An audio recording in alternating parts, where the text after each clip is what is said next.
బైబిల్ని క్రీస్తు శకం 325 సంవత్సరంలో కౌన్సిల్ ఆఫ్ నైసియాలో క్రియేట్ చేశారంట. బైబిల్లో మనకు 4 సువార్తలు తెలుసు, మత్తయి, మార్కు, లూకా, యోహాను సువార్తలు. కానీ మనకు తెలియని సువార్త ఒకటి ఉంది, అదే ది గాస్పెల్ ఆఫ్ ఫిలిప్. అందులో యేసుక్రీస్తు వారు మరియని పెళ్లి చేసుకున్నట్టుగా ఉందంట. అండ్ అందుకే ఆ పుస్తకాన్ని దాచారంట. ఇందులో నిజమేంటి అబద్ధమేంటి హిస్టారికల్ ప్రూఫ్స్ తో క్లారిటీ ఇస్తా.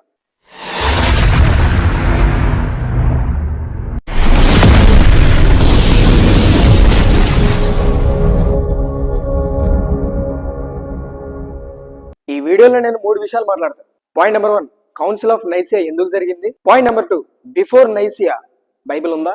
అండ్ ఫైనల్లీ ఈ గాస్పెల్ ఆఫ్ ఫిలిప్ అంటే ఏంటి, why it is rejected. Coming to the first point, క్రీస్తు శకం 33వ సంవత్సరం యేసుక్రీస్తు వారు శిలువపై మరణించి తిరిగి లేచిన తర్వాత అపోస్తలులు సువార్త ప్రకటించారు. సంఘాలు కట్టబడ్డాయి, చర్చెస్ స్ప్రెడ్ అయ్యాయి. యెరూషలేం, అంతియొకయ, రోమ్, అలెగ్జాంద్రియా లాంటి ప్రాంతాల్లో విపరీతంగా క్రిస్టియానిటీ డెవలప్ అయింది. కానీ క్రిస్టియానిటీకి సెంట్రల్ అథారిటీ లేదు. ఎందుకంటే క్రిస్టియానిటీ అప్పట్లో ఒక ఇల్లీగల్ రిలీజన్. అందుకే అప్పట్లో సువార్త ప్రకటిస్తే దాడులు జరిగేవి అండ్ చంపేవాళ్ళు కూడా. అందుకే ప్రారంభంలో ఉన్న సంఘాలకి గొప్ప హింస కలిగిందని బైబిల్ గ్రంథంలో దేవుడు చరిత్ర రాయించాడు. ఎందుకంటే ప్రభుత్వం అగైన్స్ట్ గా ఉంది. క్రిస్టియన్స్ చాలా పర్సిక్యూషన్ ఫేస్ చేశారు రోమన్ ఎంపరర్స్ వల్ల. ఇది ఎలా ఉంటే క్రీస్తు శకం 312వ సంవత్సరంలో రోమన్ ఎంపరర్ కాన్స్టంటైన్ క్రిస్టియానిటీని యాక్సెప్ట్ చేశాడు. అండ్ క్రీస్తు శకం 313లో క్రిస్టియానిటీ లీగల్ అయింది. ఈ కాన్స్టంటైన్ గోల్ ఏంటంటే ఎంపైర్ యూనిటీగా ఉండాలి. ఎందుకంటే రిలీజియన్స్ లో డివిజన్ వస్తే పాలిటిక్స్ కి డేంజర్ కాబట్టి. కానీ అప్పటికే కొన్ని ఫిలాసఫీస్ వల్ల క్రిస్టియానిటీలో డివిజన్స్ మొదలయ్యాయి. ఒక పెద్ద ప్రాబ్లమే వచ్చి పడింది, అదే ఏరియన్ కాంట్రవర్సీ.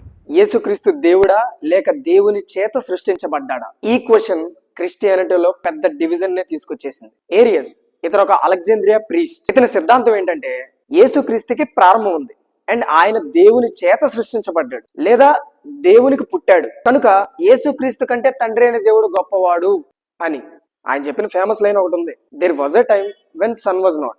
ఇక్కడ సన్ అంటే సూర్యుడు అనుకుంటున్నారా? కాదు, సన్ అంటే జీసస్ క్రైస్ట్. ఒక మాటలో చెప్పాలంటే తండ్రి, కుమార, పరిశుద్ధాత్మ ముగ్గురు వేరు అని నమ్మే వ్యక్తి. అయితే ఈయనకు ఆపోజిట్ లో అప్పటికే ఒక సిద్ధాంతం నడుస్తుంది, అదే త్రిత్వ సిద్ధాంతం, ద ట్రినిటీ. ఈ సిద్ధాంతాన్ని నమ్మేవాళ్ళు తండ్రి, కుమార, పరిశుద్ధాత్మ ముగ్గురు ఒక్కరే, యేసుక్రీస్తుల వారు నిత్యుడైన దేవుడు అని నమ్ముతారు. నేను ఇక్కడ ఏ సిద్ధాంతాన్ని తప్పు పట్టట్లేదు, అలాగని సమర్థించట్లేదు. అప్పుడు వచ్చిందండి ఈ కౌన్సిల్ ఆఫ్ నైసియా. ఇది నైసియా అనే ప్రాంతంలో టర్కీలో జరిగింది. సుమారు 300 మంది bishops Roman, Egypt, Asia, Syria నుండి పాల్గొన్నారు. And Constantine himself attended this council. దీని పర్పస్ ఏంటంటే బైబిల్ ని వ్రాయడం కాదు అండ్ బైబిల్లో ఉన్న పుస్తకాలను తీసివేయడము కాదు, మెయిన్ క్రీస్తు దైవత్వం గురించి ఏరియనిజం ని ఖండించడం. ఇందులో ఎలాంటి పుస్తకాల్ని బైబిల్ నుండి తీసివేయలేదు. ఈ కౌన్సిల్ ఆఫ్ నైసియా రాకముందే అప్పట్లో ఎర్లీ చర్చెస్ లో న్యూ టెస్టిమెంట్ ని బోధిస్తున్నారు. అందులో మత్తయి, మార్కు, లూకా, యోహాను సువార్తలు ఉన్నాయి. అయితే కొన్ని చరిత్రకి విరుద్ధమైన ఎవరో రాసిన గ్నాస్టిక్ టెక్స్ట్ ని మాత్రం అంగీకరించలేదు. అందులో చాలా గాస్పల్స్ ఉన్నాయి, మీరు స్క్రీన్ మీద చూడొచ్చు. అందులో ఈ గాస్పల్ ఆఫ్ ఫిలిప్ ఒకటి. అసలు ఈ గాస్పల్ ఆఫ్ ఫిలిప్ అంటే ఏంటి, దాన్ని ఎందుకు రిజెక్ట్ చేశారు? First of all, Gospel of Philip అనేది అపోస్తల్ ఫిలిప్ రాసింది కాదు. ఇది ఒక గ్నాస్టిక్ టెక్స్ట్ అండ్ ఎవరో ఒక గ్నాస్టిక్ రైటర్ 3rd సెంచరీలో రాసింది. 3rd సెంచరీ అంటే జీసస్ తర్వాత 200+ ఇయర్స్ గ్యాప్. అండ్ మొదటి 2 శతాబ్దాల్లో ఉన్నటువంటి చర్చ్ ఫాదర్స్ మిగతా 4 సువార్తల్ని బోధించారు. కానీ ఈ గాస్పల్ ఆఫ్ ఫిలిప్ ని మాత్రం ఫిలిప్ రాశాడని కానీ దాన్ని చర్చిల్లో బోధించడం కానీ చేయలేదు. కారణం టైం ప్రాబ్లం.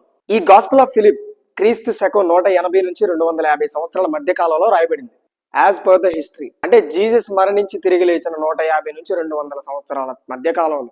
అసలు ఫిలిప్ ఎప్పుడు మరణించాడు? క్రీస్తు శకం 100 సంవత్సరాల లోపే. కానీ గాస్పల్ ఆఫ్ ఫిలిప్ రాయబడిన timeline 180 to 250 AD. So Philip రాసింది కాదు. బైబిల్లో ఉన్న 4 గాస్పల్స్ ఏవైతే ఉన్నాయో, మత్తయి సువార్త, మార్కు సువార్త, లూకా సువార్త, యోహాను సువార్త, వీటిని కనోనికల్ గాస్పల్స్ అంటారు. ఇవి హిస్టరీకి దగ్గరగా అండ్ ఆ టైం పీరియడ్ కి చెందినవిగా ఎవిడెన్సెస్ ఉన్నాయి.